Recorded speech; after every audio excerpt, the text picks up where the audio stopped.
பிறகு தமிழ் ஊடக பேரவையில் கடந்த ஒரு வாரத்திற்கு முன்னால் செயற்கை நுண்ணறிவும் பொருளாதாரம் என்ற தலைப்புல ஒரு அருமையான ஒரு ஆய்வுரையை நிகழ்த்தி இருக்கிற ஊடகவியலாளர் ஆலி பதிப்பகம் மற்றும் பேரலை யூடியூப் சேனல் நிறுவனர் ஆயிஷா.com நிறுவனர் திரு ஆலி செந்தில்நாதன் அவர்களை செயற்கை நுண்ணறிவும் பொருளாதாரம் பற்றி பேச அன்புடன் அழைக்கிறோம்.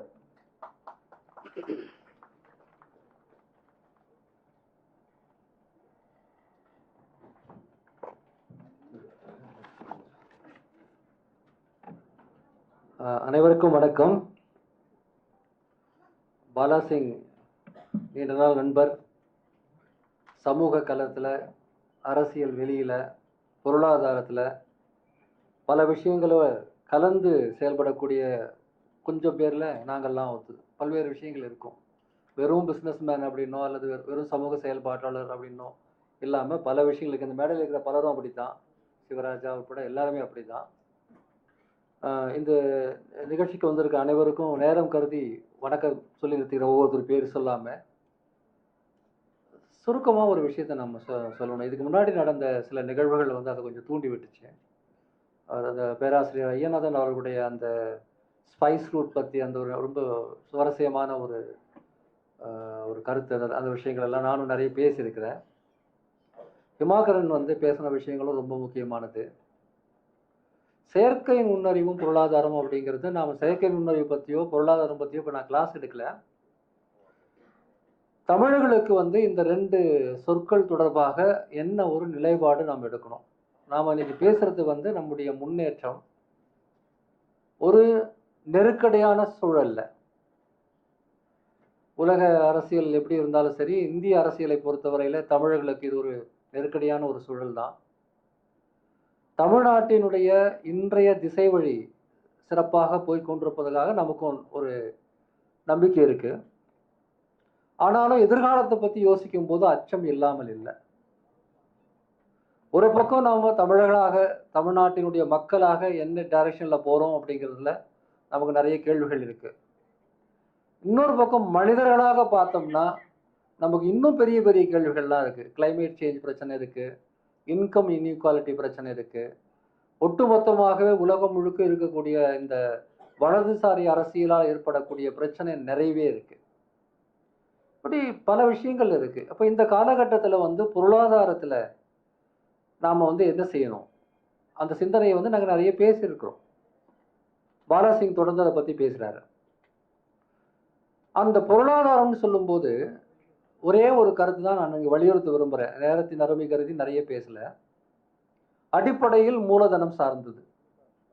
நம்முடைய பொருளாதார முன்னேற்றம் தனிநபருடைய முன்னேற்றமாக இருந்தாலும், ஒரு நிறுவனத்தின் முன்னேற்றமாக இருந்தாலும், ஒரு சமூகத்தினுடைய முன்னேற்றம், நாட்டின் முன்னேற்றம் என்ன இருந்தாலும் அடிப்படையில் கேபிட்டல். இந்த கேபிட்டல் என்பது நேரடியாக நிதி மூலதனமாக மட்டும் இருந்தால் அது வெறுமனே ஒரு என்ன சொல்றது, ஒரு பனியாவுடைய ஸ்டைலில் மட்டும்தான் அதை பார்க்க முடியும். ஆனால் நாடுகளுடைய வளர்ச்சிகளை பார்க்கும்போது பலவிதமான மூலதனங்கள் இருக்கு. கல்ச்சுரல் கேபிட்டல் பற்றி பேசுகிறாங்க. நேச்சுரல் ரிசோர்ஸஸ் ஒரு கேபிட்டல் தான், ஹியூமன் ரிசோர்ஸ் ஒரு கேபிட்டல் தான். இன்னும் சொல்ல போனால் ஹிஸ்டரியே மிகப்பெரிய ஒரு கேபிட்டல் தான். ஒவ்வொரு சமூகத்துக்கும் இருக்கக்கூடிய வரலாறு. இப்போ சீனா சில்க் ரூட் பற்றி பேசினா நம்ம ஸ்பைஸ் ரூட் பற்றி பேச முடியும். உலக வரலாற்றில் நமக்கு ஒரு இடம் பேசும்போது அது கூட ஒரு கேபிட்டல் தான். இப்படி இருக்கிற பல மூலதனங்கள்ல எந்த மூலதனத்தை வைத்துக்கொண்டு நாம் முன்னேறுவது? திமாகரன் கொஞ்ச நேரத்துக்கு முன்னாடி பேசுறது உண்மை. நீங்க பெங்களூர்ல போயிட்டு கடைசியில யார் இன்வெஸ்ட் பண்றான்னு பாத்தீங்கன்னா பாம்பேல இருக்கிற அதே ஆட்கள் தான் இன்வெஸ்ட் பண்றாங்க. இடம் தான் மாறி இருக்கு. முழுக்க முழுக்க இந்திய பொருளாதாரம் என்பது நிதி மூலதனம் சார்ந்து, அது குஜராத்தி மார்வாரி மூலதனம் தான் 99%. இப்போ நாங்கள் ஒரு நாளைக்கு ஒரு வேளை வெஞ்சர் கேபிட்டல்னு போனாலும் கூட அது யார் பேரில் வந்தாலும் கடைசியில் அந்த பணம் ஏதோ ஒரு குஜராத்தி பனியாவின் பணமாக இருக்கிறதுக்கு தான் வாய்ப்பு உண்டு.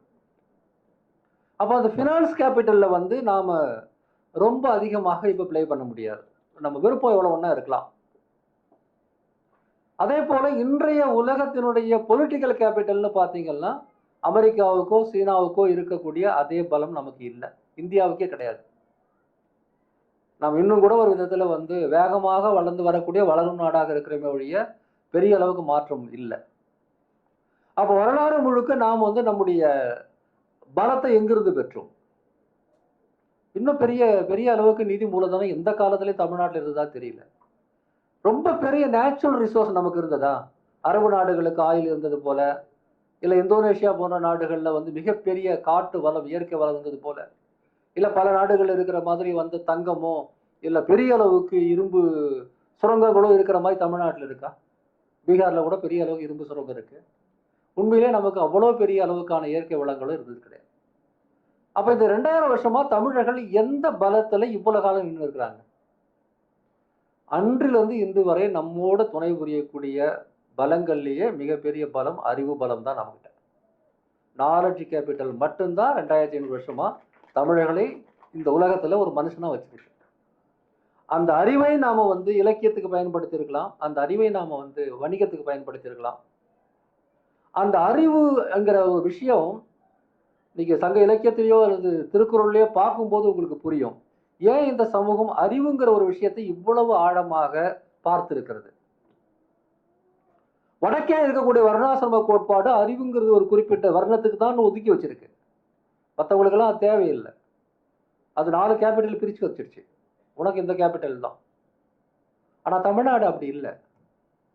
வேற்றுமை தெரிந்த நாற்பால் உள்ளும் அறிவுடையோன் ஆறு அரசும் செல்லும் என்று இங்க ஒரு மன்னனே பாடியிருக்கிறான். அறிவு அற்றம் காக்கும் கருவி, அறிவுடையார் எல்லாம் உடையார். இதுதான் தமிழ் மரபு. அந்த அறிவு தான் நம்முடைய வணிக மரபை உருவாக்குது.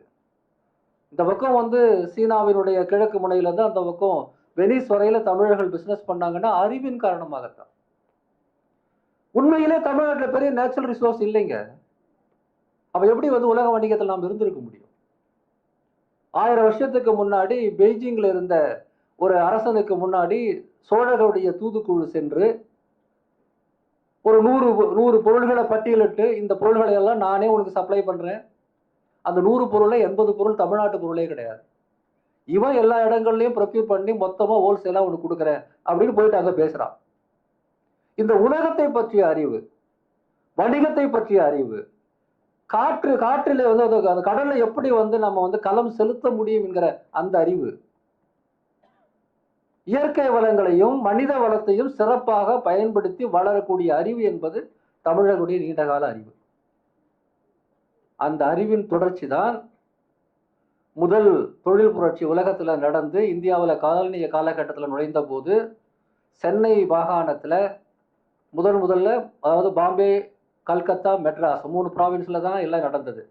இங்கே நாம் ரொம்ப சீக்கிரமாக மாடர்ன் இண்டஸ்ட்ரியை பெற்றதும் அந்த அறிவினுடைய வளர்ச்சி தான். ஏன்னா அவங்க எவ்வளவு ஒன்றா கொண்டு வரலாம், அதை எடுத்துக்க நம்மால முடியும். அதனுடைய ஒரு வெளிப்பாடு தான் இமாக்ரண்ட் பேசும்போது சொன்ன அந்த மெட்ராஸ் செக்ஸ் கூட ஒரு காலத்துல உலகத்துல ரொம்ப முக்கியமான பிராண்டா இருந்தது. இந்த சிந்தாதிரி பேட்டையிலிருந்து தான் போச்சு. அந்த அறிவின் வளர்ச்சி அப்படிங்கிறது தான் வந்து காலனிய காலகட்டத்தில் நம்மை நோக்கி வந்த ஒவ்வொரு இன்ஸ்டிடியூஷனும் பயன்படுத்த வச்சது. இந்த இந்தியாவிலே மிக அதிகமாக மிக வயசான சொல்ற ஓல்டஸ்ட் டெமோக்ராட்டிக் இன்ஸ்டிடியூஷனுங்கிறது சென்னை சட்டசபை தான். 100 வருஷத்துக்கு மேல மின்டோ மார்லி சீர்திருத்தம் தொடங்கின காலத்துல இருந்து நமக்கு வந்து ஒரு சட்டசபை மரபு இருக்கிறது. பிரிட்டிஷ்காரர்கள் முதல்ல வந்து ஐசிஎஸ் முறையை பயன்படுத்தின காலத்துல இருந்து ஒரு சிவில் சர்வீஸ் முறை இருக்கிறது. அதன் பிறகு வந்து ஒரு மிகப்பெரிய அளவுக்கு தொழில் புரட்சி இங்க இந்தியாவில் வரும்போது அது சென்னையில, மதுரையில, கோயம்புத்தூர்ல, அதன் பிறகு திருப்பூர்ல, சிவகாசியில வந்தது. என்ன நமக்கு மூலதனம் இருந்தது? எத்தனை பில்லியன் டாலர் போட்டு அந்த தொழிலாம் தொடங்கினாங்க? இல்ல, தொழில் குறைவு தான். தொழில் அறிவு தான் அதிகம், மூலதனம் குறைவு தான். அதன் பிறகு 90களில் உலகமயமாதல் வந்த சமயத்துல இங்க ஒரு ஐடி ரெவல்யூஷன் நடந்த போதும் நம்முடைய பிள்ளைங்க படிச்சதின் காரணமாக அந்த ரெவல்யூஷனை நம்ம பயன்படுத்திக்கிட்டோம். எப்படி படிச்சாங்க? அதுக்கு ஒரு சமூக நீதி இயக்கம் வர வேண்டியிருந்தது, அதுக்கு ஒரு தந்தை பெரியார் வர வேண்டியிருந்தது, அதற்கு நம்ம பிள்ளைங்க, அதாவது அந்த காலத்து பிள்ளைகளை ஸ்கூலுக்கு அனுப்ப ஒரு காமராஜர் வந்திருக்க வேண்டியிருந்தது, அந்த அறிவு தான் அரசியலின் அடிப்படைன்னு சொல்றதுக்கு ஒரு அண்ணா வர வேண்டியிருந்தது, அறிவுக்கும் பணத்துக்குமான தொடர்பை பற்றி அண்ணா பேச வேண்டியிருந்தது, பிறகு அந்த பள்ளிக்கூடத்துக்கு வந்த பிள்ளைகளை வந்து கல்லூரியில வளர்க்கறதுக்கு ஒரு கலைஞர் வர வேண்டியிருந்தது. அந்த பிளஸ் டூ முறையை வந்து, அதாவது ஒரு பியூசி முறையை பிளஸ் டூ முறையா பார்த்து லட்சக்கணக்கான பேர் வந்து பிளஸ் டூ லெவல்லயே நல்ல அறிவை பெறுவதற்கு எம்ஜிஆர் வர வேண்டியிருந்தது. ஒரு திராவிட இயக்கம், சமூக நீதி இயக்கம் மிகப்பெரிய அளவுக்கு வந்து ஒரு பட்டாளத்தை உருவாக்கியதன் காரணமாக ஐடி ரெவல்யூஷன் வரும்போது நம்ம பயன்படுத்திக்க முடியும். அப்பவும் அறிவு தான் உதவுச்சு, வேற எதுவும் நம்மகிட்ட இல்லை. அந்த அறிவின் தொடர்ச்சியாகத்தான், அந்த அறிவு யுகத்தின் தொடர்ச்சியாகத்தான் இன்னைக்கு நான் பேசவே போறதில்லை. கடைசியில ஒரு லைன் பேசினா போதும், செயற்கை நுண்ணறிவும் வந்திருக்கு. இந்த செயற்கை நுண்ணறிவு காலத்திலே நமக்கு என்ன வேணும்? அறிவு தான் வேணும். எனவே தமிழர்கள் நிதி மூலதனத்தின் மூலமாக, இயற்கை மூலதனத்தின் மூலமாக, அல்லது அரசியல் மூலதனத்தின் மூலமாக, நம்மகிட்ட பவர் இல்லைங்க. குஜராத்ல தாங்க பவர் இருக்குது. அவர்கள் நினைப்பதுதான் நடக்கும் இந்த நாட்டுல. அல்லது உலக அரசியல்ல அமெரிக்கா நினைக்கிறதா நடக்கும், அல்லது சீனா நினைக்கிறது நடக்கும். பணம் ரொம்ப எங்க குவிஞ்சிருக்கு, எங்க வந்து இயற்கை வளங்கள் மூலமாக அதை வந்து எக்ஸ்ப்ளாய்ட் பண்ணாங்களோ அந்த நாடுகள்ல தான் குவிஞ்சிருக்கு. மேபி அரபு நாடுகள்ல இருக்கலாம் பெரிய அளவுக்கு பணம், நம்ம ஊர்ல கிடையாது. ஆக இந்த உலகத்தின் மத்தியில தமிழர்கள் எழுந்து நிற்க வேண்டும் என்று சொன்னால், எல்லா மூலதனங்களிலும் அடிப்படையாக இருக்கக்கூடிய அறிவு மூலதனத்தை கைவசப்படுத்துவதில் மட்டும்தான் முடியும். அதற்குதான் 100 வருஷம் இங்க இயக்கம் நடந்திருக்கு, கல்வி. ஆக அந்த அடிப்படையில நாம் செயல்பட தொடங்கினால், எதிர் வரக்கூடிய செயற்கை நுண்ணறிவு யுகத்துல வேற எல்லா மூலதனத்தை விட அதுவுமே அறிவு மூலதனத்தின் அடிப்படையானதுதாங்கிறதுனால நம்மால் வந்து உலக அளவில் மிகப்பெரிய அளவுக்கு பொருளாதாரத்தை செயல்படுத்த முடியும். ஆர்டிபிஷியல் இன்டெலிஜென்ஸ் அப்படிங்கிறது வந்து எப்படி ஒரு காலத்துல இந்த மின்சாரம் வந்த பிறகு எல்லாமே மின்சாரமயமானதோ, அந்த மின்சாரத்துக்கு முந்தின காலத்தை நம்ம திரும்பியே போக முடியாது இல்லையா?